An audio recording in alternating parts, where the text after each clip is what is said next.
Pengelolaan tanaman terpadu atau PTT padi sawah merupakan cara baru untuk meningkatkan hasil panen dan pendapatan petani. Berbeda dengan berbagai cara anjuran sebelumnya seperti insus atau suprainsus, PTT bukan merupakan paket yang harus diterapkan secara lengkap.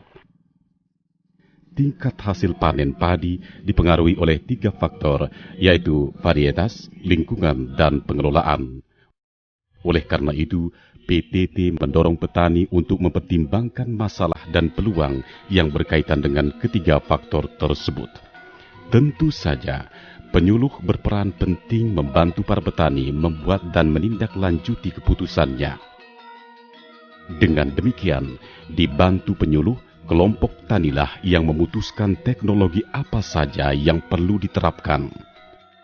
PTT Padi Sawah menawarkan beberapa teknologi yang dapat dipilih petani. Teknologi-teknologi itu bukanlah paket sehingga tidak harus diterapkan semua. Banyak pilihan varietas unggul baru dengan daya hasil tinggi dan sifat-sifat lain yang sesuai untuk wilayah-wilayah tertentu.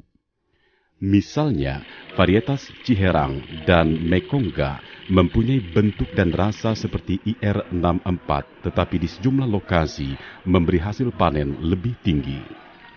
Daftar nama varietas beserta sifat masing-masing dapat ditanyakan kepada penyuluh Dinas Pertanian atau Balai Pengkajian Teknologi Pertanian. Daftar itu juga dapat dilihat di situs internet. Benih varietas-varietas dapat ditanyakan ke kios usaha tani terdekat atau langsung ke perusahaan-perusahaan benih. Untuk sekedar dicoba atau untuk penangkaran lebih lanjut, benih varietas-varietas itu dapat dipesan di Balai Pengkajian Teknologi Pertanian yang ada di setiap provinsi. Dalam jumlah kecil, benih varietas-varietas itu juga dapat diperoleh langsung dari Balai Besar Penelitian Tanaman Padi di Sukamandi.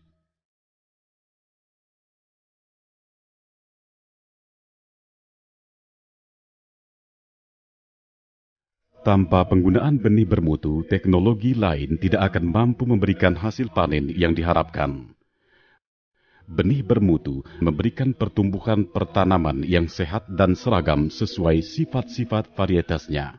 Secara sederhana, mutu benih dapat dinilai melalui uji daya kecambah. Perendaman benih dalam air garam 2 hingga 3% adalah cara sederhana lain untuk memisahkan benih hampa dari benih yang bernas. Pengolahan tanah dilakukan dengan traktor atau ternak. Tanah sawah yang dilumpurkan merupakan media pertumbuhan yang sangat baik, memungkinkan tanaman tumbuh seragam serta mengurangi gulma. Tetapi untuk mengejar waktu atau bila kekurangan tenaga, pengolahan tanah dapat dilakukan secara minimal. Bibit muda yang berumur kurang dari 21 hari tidak mengalami stres ketika dipindahkan sehingga akan tumbuh lebih baik. Tetapi bibit muda mungkin kurang cocok bila petani belum dapat mengendalikan hama keong emas. Cara tanam yang tepat akan memberikan hasil panen yang tinggi. Sampai batas tertentu, semakin tinggi jumlah rumpun tanaman per hektar, semakin tinggi pula hasil panen. Cara tanam jajar legowo dapat meningkatkan hasil panen. Dalam jajar legowo, 1 baris tanaman dikosongkan setiap 2 atau 4 baris. Tetapi barisan tepi ditanami lebih rapat sehingga jumlah rumpun tanaman menjadi lebih banyak.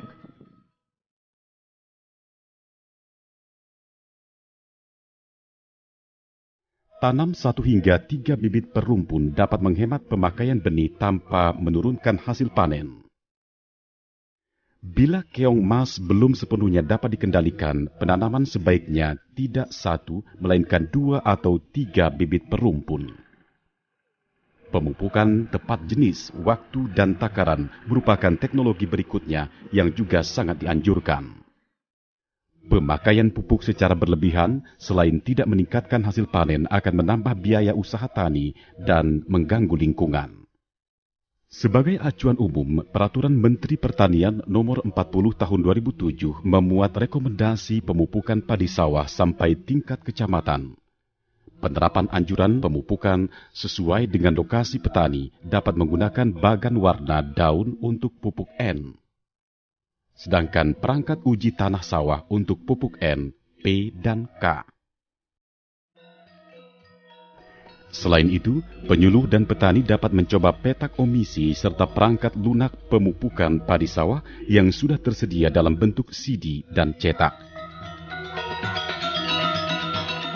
Pemakaian pupuk organik sangat dianjurkan karena dapat memperbaiki struktur tanah dan mengandung unsur-unsur hara yang diperlukan tanaman. Pupuk organik berbentuk sisa tanaman seperti jerami, kompos, maupun pupuk kandang.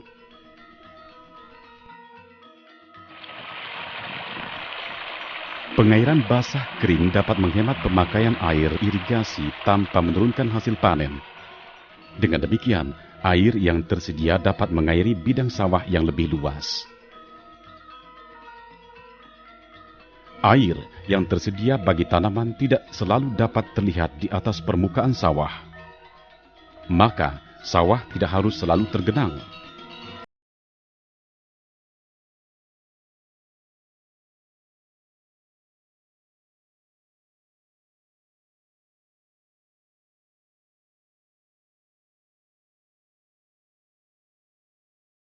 Sederhana ini hemat menambah aliran udara ke dalam tanah serta merangsang pertumbuhan akar tanaman.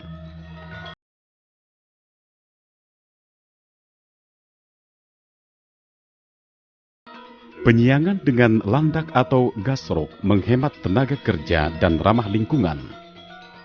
Penyiangan pertama dilakukan 3 minggu setelah tanam dan selanjutnya bergantung pada kondisi gulma di sawah. Pengendalian organisme pengganggu tanaman perlu mengikuti kaidah pengendalian hama secara terpadu. Pengamat organisme pengganggu tanaman atau POPT dapat membantu petani dalam memantau serangan hama serta memilih teknik-teknik pengendalian yang tepat. Panen tepat waktu sangat penting artinya untuk mendapatkan hasil optimal.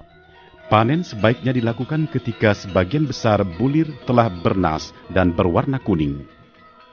Panen yang terlalu cepat menghasilkan banyak gabah hijau, sedangkan panen yang terlambat membuat banyak gabah hilang karena rontok di sawah dan banyak butir yang patah ketika digiling. Perontokan selayaknya diusahakan tidak lebih dari 2 hari setelah panen. Pemakaian alat perontok mempercepat proses perontokan dan mengurangi kehilangan gabah.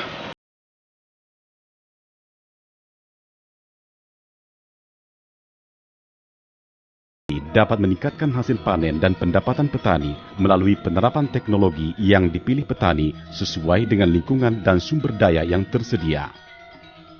Teknologi-teknologi yang ditawarkan PTT bukanlah paket yang harus diterapkan semua. Pemilihan teknologi dilakukan melalui diskusi kelompok tani dengan penyuluh.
Selamat pagi Pak Ganda. Hei, Pak Dirman, selamat pagi. Mau kemana?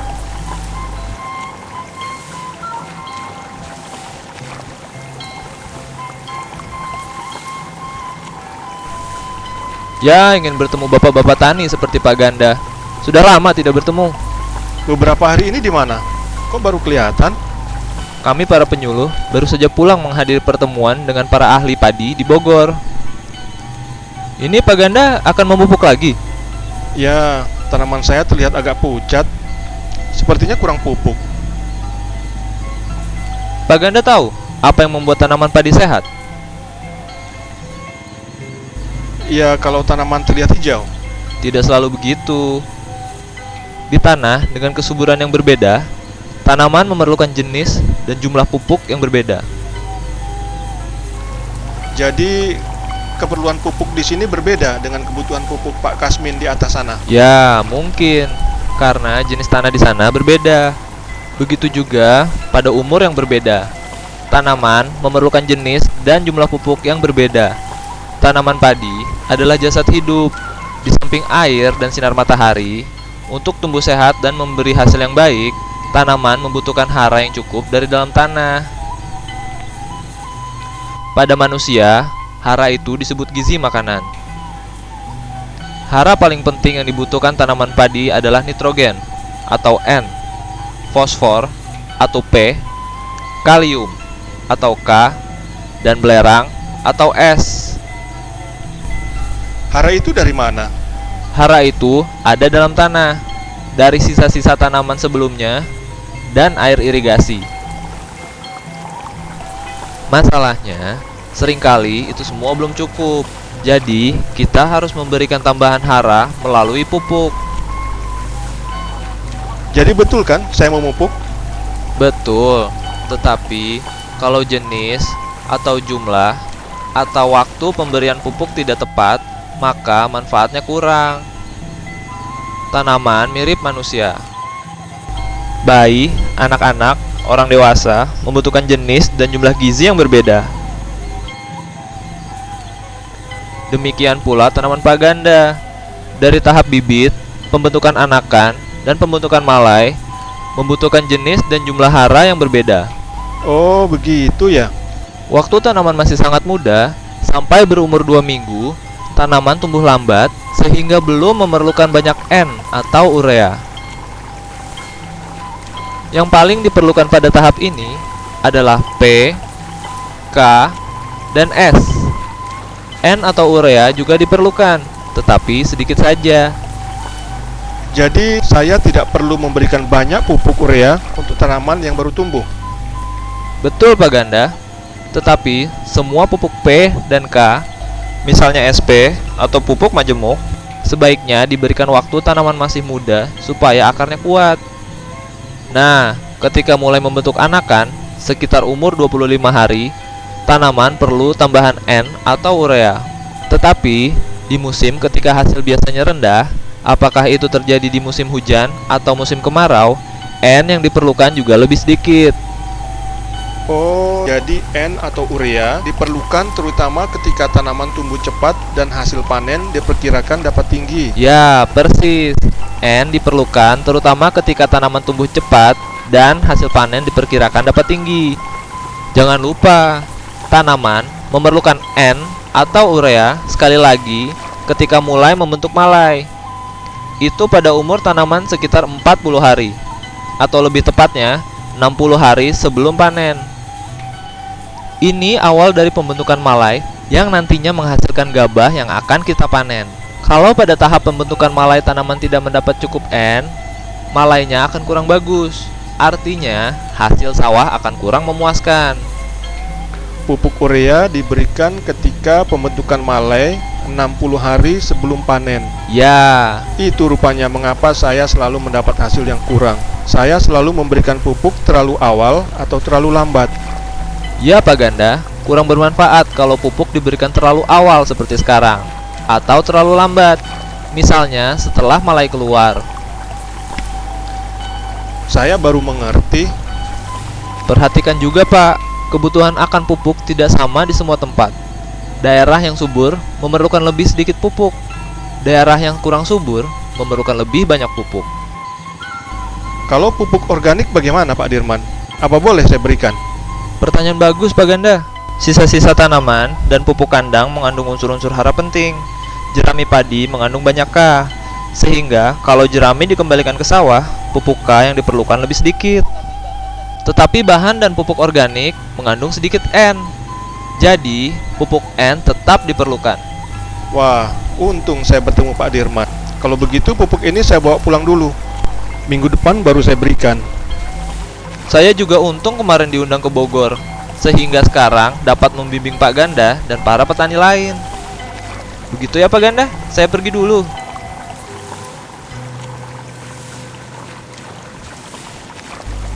Pak Dirman. Ya Pak Ganda.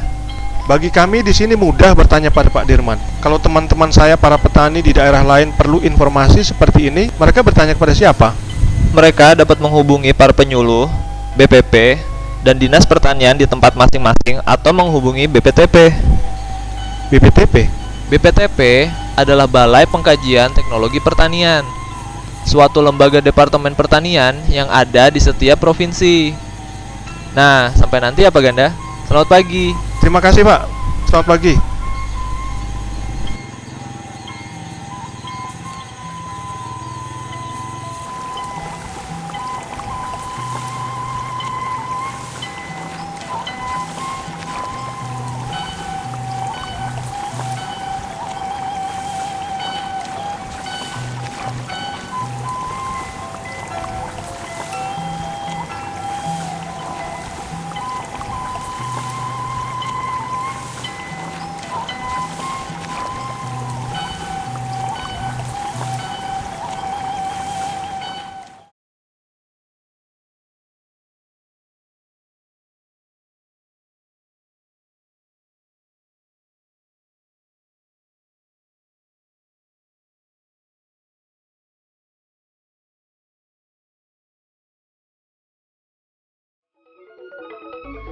Tikus sawah merupakan salah satu hama penyebab kerusakan terbesar pada pertanaman padi.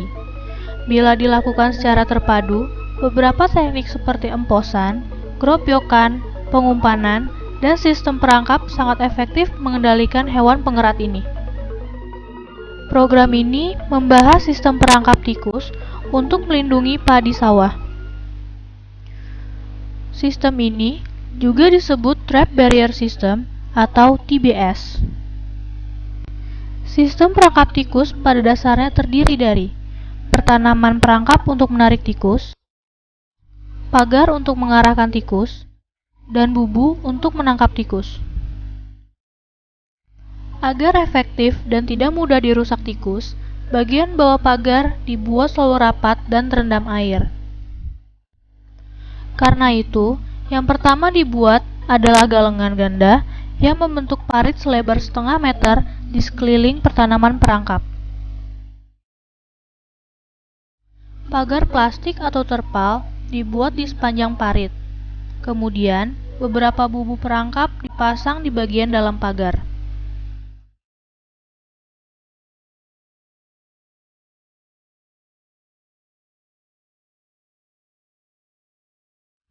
Petak pertanaman perangkap berukuran sekitar 600 meter persegi. Petak ini ditempatkan di dekat habitat atau tempat sarang tikus seperti tepi kampung, tanggul irigasi, pematang besar, dan sebagainya. Petak ini ditanami 3 minggu sebelum pertanaman lain di sekitarnya. Karena merupakan satu-satunya pertanaman yang sudah ada atau paling masak, tikus-tikus akan tertarik ke petak tersebut.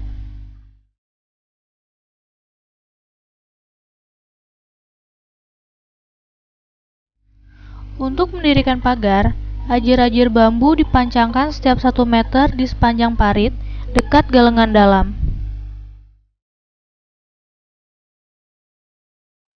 Pagar dapat dibuat dari plastik atau terpal. Gunakan plastik setebal 0,8 mm dengan lebar 1 meter.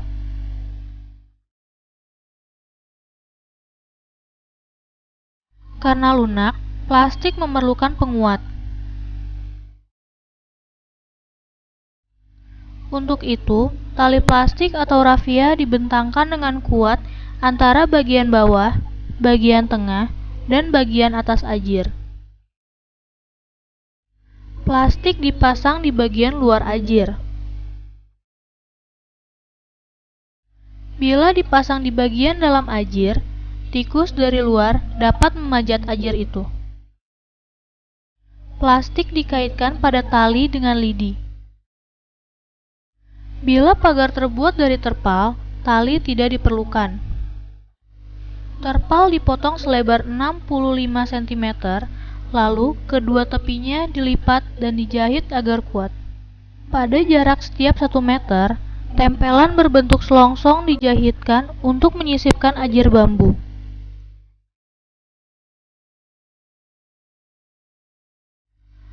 Pagar dari terpal dapat digunakan selama 4 musim, sedangkan pagar plastik hanya untuk 1 musim tanam saja.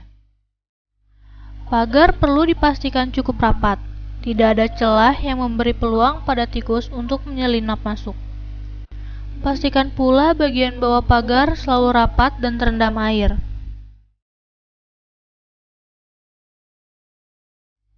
Bubu terbuat dari kawat ram, dapat dimasuki tikus, tetapi tidak memberi jalan keluar. Bubu berbentuk kotak dengan ukuran panjang 40 cm, lebar 20 cm, dan tinggi 20 cm. Salah satu sisi bubu dilengkapi corong kawat yang dapat dilalui untuk masuknya tikus, tetapi tidak dapat dilalui untuk keluar. Sisi lainnya dilengkapi pintu untuk mengeluarkan tikus yang terperangkap. Bubu ditempatkan di bagian dalam pagar, dengan mulut corong ditempatkan rapat di belakang lubang yang sengaja dibuat pada bagian bawah pagar. Di parit bagian luar lubang pagar, jembatan atau pijakan dibuat bagi tikus untuk masuk perangkap.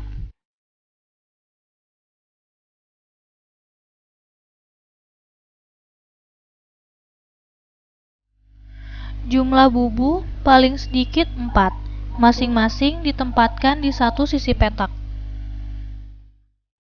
Bila jumlah tikus diperkirakan banyak, jumlah bubu dapat ditambah. Setiap bubu dapat dipakai berulang-ulang, terutama bila dirawat dengan baik.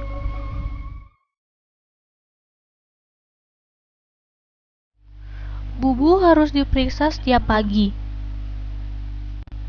Bila ada tikus yang terperangkap, bubu diambil dan dibenamkan ke dalam air selama 10 menit.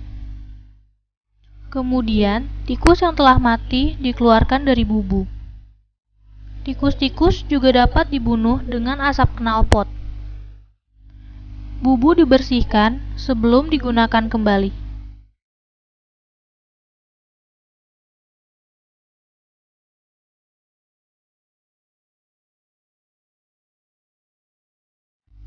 Biaya bagi pembuatan pagar dari bahan plastik sekitar Rp700.000.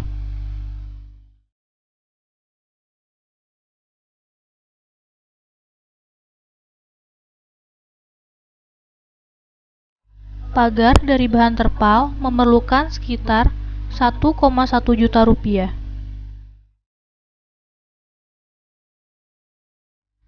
Ada beberapa kesalahan umum yang membuat petak perangkap kurang berhasil.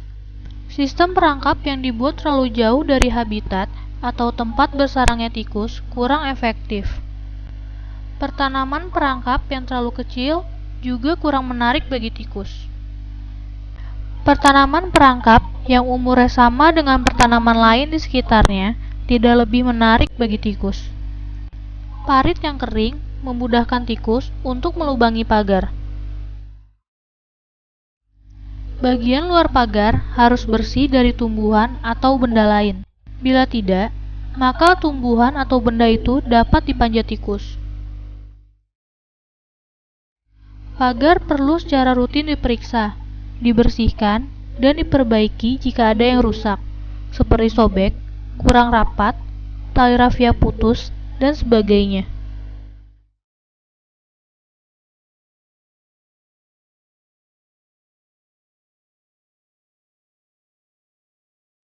Bila dibuat dengan baik, setiap sistem perangkap dapat menarik tikus dari jarak 200 meter.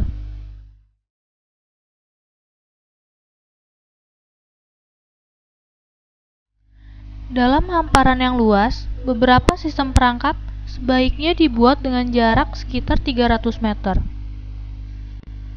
Setiap sistem perangkap rata-rata dapat melindungi sekitar 8 hektar sawah.